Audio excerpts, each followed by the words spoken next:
Yo, what it is, YouTube? Right into this story. I guess this lady paid $20,000 bail for her husband to get out. And I rest in peace to this lady. I don't know who she is, but it's unfortunate. Mother of two. You know what I'm saying? I guess she was killed by a friend for having another pregnancy. Something like that. We're gonna get into it and see what's going on. Look at all these people for my baby. Oh, wow. I just can't believe it.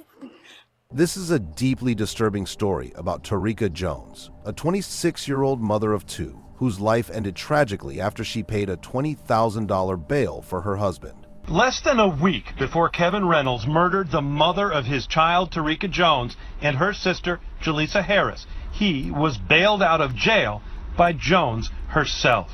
She did pay to have him removed from jail. Sadly, and it's hard to hear, is the victim in this case wanted to bring. I'm not understanding. Like, what? How the hell he was already think about that while he was in there? He had to be. Ain't no way you just do that shit like that. Her boyfriend home, and 6 days later, that man took her life as well as the life of her sister. It's all happening in this third-floor apartment here. People in this neighborhood still saddened, upset by what happened. Others saying it didn't need to happen. What makes this story even more unsettling is that Tarika's 22-year-old stepsister, Jaleesa Walls Harris, was also found dead under the kitchen table in the same house. Initially, her husband Kevin Reynolds had been arrested and held in jail without bond due to the severity of the crimes he had committed. Despite pressure on the judge to set a $5,000 bond, he ultimately decided on a $20,000 bond, which was paid, leading to Kevin's release. To understand the people involved in this shocking story, let me provide their backgrounds, which lead us to this tragic incident. Tarika Lene Jones was born on May 21, 1989 in Prince George's County, Maryland, a place considered less safe compared to many other cities in the state. Her mother is Twanda Jones Reed, and her father, Terry Lee Walls, has passed away. Before his death, he created a clear path for Tarika's dreams. She loved the idea of working in education management. Therefore, she studied hard and graduated from Huntingtown High School in 2007. She then proceeded to Fortis College in Hyattsville, Maryland, to become a dental assistant. However, her aspiration for a better future wasn't just about her own dreams. There was a larger motivation behind everything she did. As you may recall, Tarika's dad and mom were her biggest inspirations, so she vowed to be a hero for her own children someday. Like many others, she searched for love, but finding the right partner was not easy. Although one might think her education and career as a dental assistant would help her find a good husband, that wasn't the case for Tarika. Her early relationships resulted in two beautiful daughters, but they did not provide the support she needed. Later, she fell in love again with a man whom she believed would change her life forever. Desperate for love and stability, Tarika met Kevin Therese Reynolds from District Heights, Maryland. Things seemed perfect at first. She introduced him to her family, and over time, her friends also got to know Kevin as the man of the house. However, during this time, Tarika became pregnant with Kevin's child, who would become the youngest at the time of the tragic events.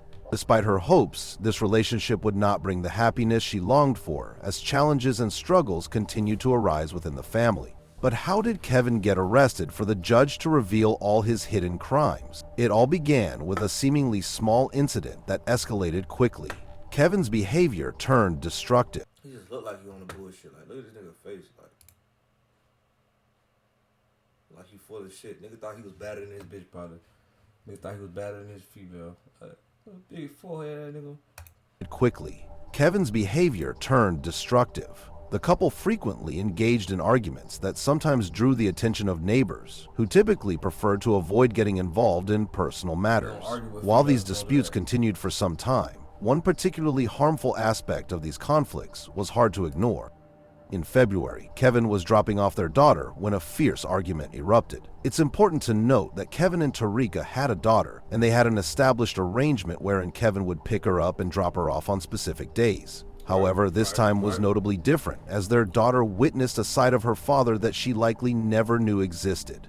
Meanwhile, the tension grew, leading to a situation that could change their family forever. At 6 p.m., Kevin pulled up as usual, parking his car so that Tarika could collect their daughter from the front seat.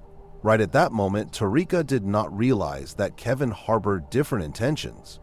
Tension was building, and things were about to take an unexpected turn that neither of them expected. While she attempted to lift her child, Kevin, who was plotting his next move, lunged at her, seized her, and slammed her to the ground. As if that weren't enough, he charged at her again, continuing his attack by picking her up and throwing her around, as though he was determined to finish her off in that moment. However, after much struggle, Tarika finally managed to stand again. Meanwhile, she hurried to safety, seeking refuge with her neighbors. But although she may have thought the worst was over, it was only just the beginning of a much deeper nightmare that would unfold in the following moments. On the neighbor's porch, Tarika tried to call the authorities because she still felt threatened. Kevin, chasing after her, knocked the phone to the ground and struck her again before she managed to break free, leaving her daughter crying as she shouted for help. Then something fortunate occurred. Tarika found a hiding spot where Kevin couldn't see her and managed to get help with another phone. With Kevin not too close but still nearby, she hurriedly attempted to reach the police by dialing 911, desperately hoping they would answer quickly and come to her aid. This time, the call connected, but just as the dispatcher began trying to determine Tarika's location to send urgent help, Kevin could be heard in the background screaming and yelling.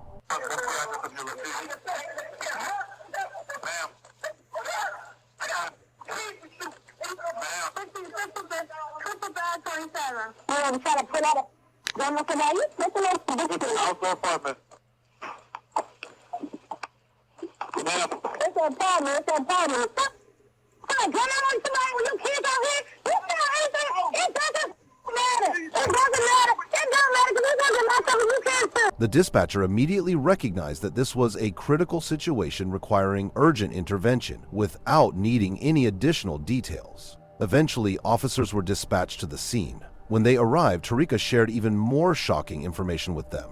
She explained that when Kevin had asked her to grab the baby from the front seat, she was on a phone call that was about to end. This led Kevin to believe she was speaking to the father of her other child, and in a fit of rage, he started to attack Tarika on the ground. However, Tarika added something that prompted the police to take serious action. She revealed that a similar situation had occurred not long ago, during which Kevin had rushed to his truck and retrieved a shotgun, which he used to assault her. Tarika wanted to call the authorities at that moment, but Kevin's mother had stopped her from contacting the police about her son.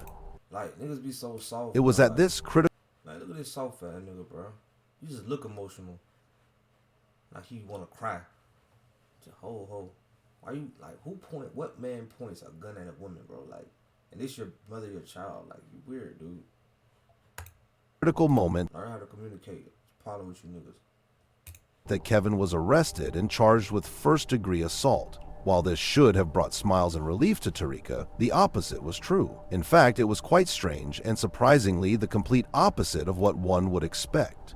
You see, even though Tarika faced danger with Kevin not behind bars, she was a woman bearing a significant load. Caring for 3 demanding daughters was not a simple task, and the responsibility of monthly bills all fell on her shoulders. It was undeniable that Kevin had been beneficial in that area, and this thought echoed in Tarika's mind, leading her to make what would become the most regrettable decision of her life. One morning, she decided to go to the county police where Kevin was detained, telling them that she no longer feared for her life and wanted Kevin to be released. A court date was scheduled to hear his case, and it was during this time that everyone learned Kevin had no bond set for him. However, something shocking happened in the courtroom. The defendant requested a $5,000 bond with a 10% option, meaning they would only need to pay $500 to bring Kevin home. Yet the situation had turned more complicated than they had ever anticipated, as various factors began to surface, creating unexpected challenges in the pursuit of Kevin's release. Tarika, feeling a mix of emotions, realized the potential implications of her actions. Kevin had previously committed crimes that even Tarika did not know. Judge Joseph Wright reviewed Kevin's history of violence, reading the details aloud to everyone in the courtroom. Some of the offenses included destruction of property, first-degree assault, and a weapons conviction. As a result, he was not persuaded that a $5,000 bond was appropriate, even though many people were advocating for that amount. His serious concerns about Kevin's potential for further violence weighed heavily on his decision-making process. Now, Tarika realized the situation had escalated beyond just her concerns. Kevin was now seen as a threat to society, and releasing him would require a significantly high bond amount to reflect that risk. It was no longer just about her feelings. The safety of others was at stake. What you're about to listen to is Kevin's bond hearing, which I was able to obtain for you. Reynolds is currently being held in no bond. We're asking that you set a bond, Your Honor, to a $5,000 bond with a 10% option and pretrial release. I have had occasion to speak to Ms. Jones. She indicates that she is not in fear of him and that she, in fact, wants him home. The facts read as a fairly violent episode.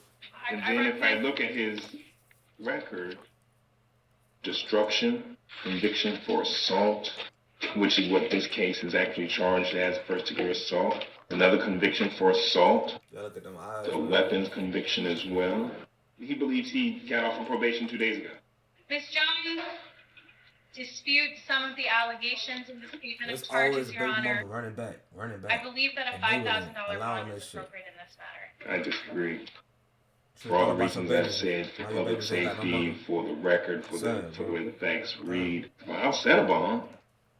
It'll be $20,000. As you heard from the recording from the county courthouse, the judge set Kevin's bond at $20,000. Since Kevin could not pay because of his financial situation in jail, the bond needed to be funded by an unexpected individual. With only Tarika's support, the $20,000 was raised, and Kevin was ultimately set free from detention. However, this would be a decision they would soon regret. Now that Kevin was free and back on the streets, Tarika felt immense joy for overcoming the anxiety of not securing his release. She called everyone, including her stepsister Jaleesa, who would later be found dead under the table alongside her. Jaleesa Walls Harris was Tarika's stepsister and also grew up in Maryland. She was a compassionate and supportive person who frequently got caught up in the challenges of Tarika's life, including her difficult relationship with Kevin. Knowing that Tarika was in pursuit of getting Kevin released from jail, she was equally happy when she heard that her sister's boyfriend was freed.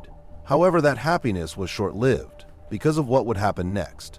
Over the next few days, more incidents of domestic violence occurred in their apartment, leaving Tarika's family and friends increasingly concerned for her safety. They urged her to move, but despite their worries, Tarika remained in the apartment because Kevin paid some of the bills. Since she wasn't planning to leave, her supportive stepsister Jaleesa came over to comfort her, just as she had done in the past during similar situations. Unfortunately, things were about to worsen for Tarika, and this time the effects would be lasting. Just 6 days after his release from jail, on the evening of March 7, 2016, Kevin visited Tarika's apartment in the Cheverly Station complex in Cheverly, Maryland.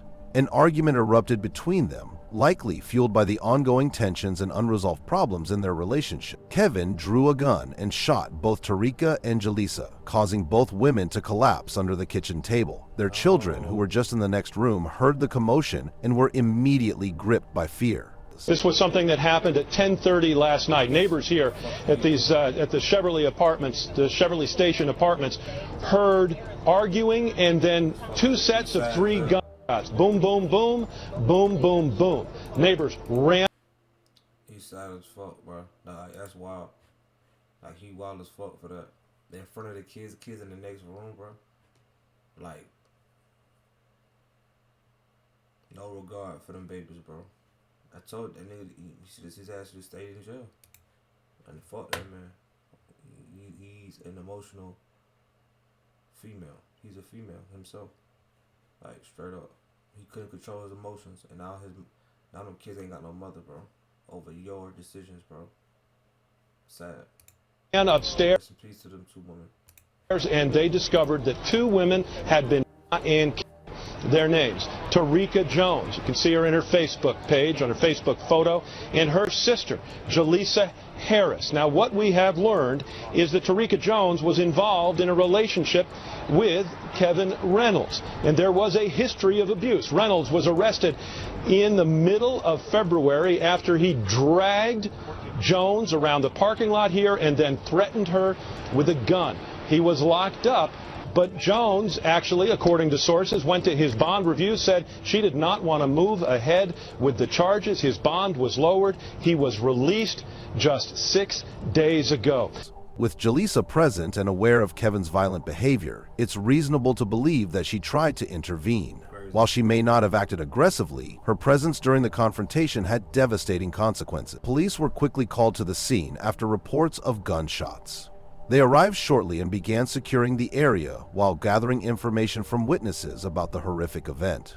The children were taken to a quiet area where they couldn't escape the sounds of the chaos they had just witnessed. Thorigo's 5-year-old was a key witness who knew the name of the shooter, which helped authorities identify Kevin as the prime suspect. A manhunt was launched and police began searching the area, notifying nearby jurisdictions to be vigilant for him. As they Rest in peace to 2 women, but I'm so glad this monster didn't hurt them babies, bro. That really would have been devastating.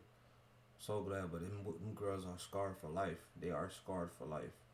Once they understand and don't understand what happened to their mother and their auntie, they are scarred for life, bro. That's fucked up. They tracked leads and followed tips. They discovered information suggesting Kevin was not where they anticipated. This revelation added a new layer of complexity to the manhunt, leading law enforcement on a wild chase as they tried to locate him before he could evade capture. Meanwhile, the residents of Cheverly Station Apartments were profoundly shaken by the incident, particularly because it occurred in a place they considered safe. As the situation unfolded, news reporters also arrived, eager to cover this shocking incident. Well, the bottom line here, sadly, and it's hard to hear, is the victim in this case wanted to bring her boyfriend home, and 6 days later, that man took her life as well as the life of her sister. It's all happening in this 3rd-floor apartment here. People in this neighborhood still saddened, upset by what happened. Others saying it didn't need to happen. The reporters sought to understand the background of the case, capturing the reactions of the community in shock and disbelief. And she was saying, "Reed, what have you done to yourself?" And Reed was underneath the table, the other girls on the other side of the table, and they're both slumped and like in a knot. The coverage quickly spread, and people were astounded to learn that just days earlier, Tarika had paid $20,000 to secure Kevin's release. Lydia Polk's 2-year-old grandson, Jameer, murdered by his mother's boyfriend 3 years ago. Polk now speaks out against domestic violence. She says women like Tarika Jones must find the courage to get away from abusive men. Think about you, and if there's a child involved, you have to think about you and that child.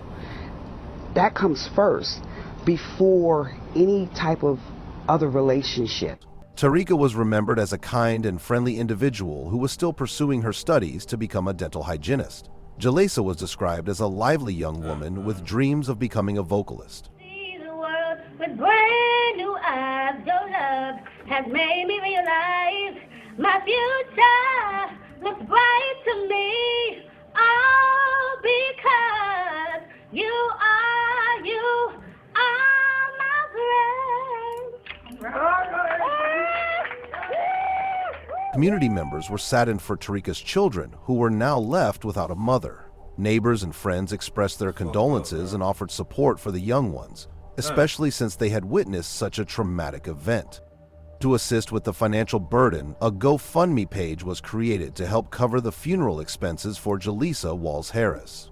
The generosity of the community was evident, as many contributed to ensuring Tarika and Jalisa were honored and remembered with dignity. However, while everyone was mourning, news about Kevin's whereabouts began to emerge. Police received tips that he had been spotted in a car 100 miles away. They rushed to the specified location, but unfortunately Kevin was not there as described. Just as they were about to leave, another person informed them about a suspicious black car that had been parked in the lot for quite some time. Without delay, the police drove to that nearby location, and it was there that they made a horrific discovery. As they approached the vehicle, the trunk was open, and no one was responding to their calls. Officers carefully closed in on the vehicle and found the motionless body of Kevin Reynolds. Yeah, Leon, and we've got some breaking news for you, confirmed just about a half an hour ago and first reported by ABC. He knew it was over with. Yeah, he was a coward. 7, and that is the suspect in this double murder has been found dead, believed to be the victim of a self-inflicted gunshot wound. He was found this afternoon in Hanover County, Virginia, not too far, we're told, from Ashland. That is north of Richmond. His name is Kevin Tyrese Reynolds, and he had been involved in a relationship with one of the victims of this double murder, who they recognized from the court hearings just a week prior. Kevin had tragically taken his life in the car, using the same shotgun he had used to kill Tarika and Jaleesa. In just a few hours, 3 people were reported dead, leaving a community in shock and grief. The families and friends of the deceased were informed, and the heartbreak deepened knowing that Kevin would not face equal consequences for his actions. According to Jaleesa's mother, Mrs. Harris, her daughter had sung in both the church choir and high school, and she had plans to audition for a performance of Aladdin in the coming days. Do you know that sometimes that I might treat you bad, and you have no idea, you cannot see the facts, and it's killing my heart that I don't treat you right. I try to save myself. Sadly, tragedy prevented her from participating. There were tears at the candlelight vigil where people gathered to pay their respects, remembering the fallen souls of the Maryland community. Look at all these people for my baby. Oh, wow. I just can't believe it. My sister was everywhere all the time. She was very friendly, had so many best friends. And you better know. All she did was sing. Everyone always wanted her to sing. You gon' miss me when I go. She was so young, and I love her so much. What do you think could have saved both victims in this story? Do you believe the judicial system was unnecessarily lenient in releasing Kevin? Let us know your opinions in the comment section below. Here are other shocking stories we've covered on this channel, and they're even... Alright, y'all, man. Y'all let me know what y'all think about that. Sad story, sad story. Rest in peace, those 2 women. And I hope those babies grow up and get the counseling they need to heal and live their life, a healthy life, and, you know, be able to have a family, a healthy family of their own one day, and not have to deal with any of the trauma that they dealt with. Yeah. So without further ado, y'all like, subscribe, man. Comment. That was a heavy one. If I should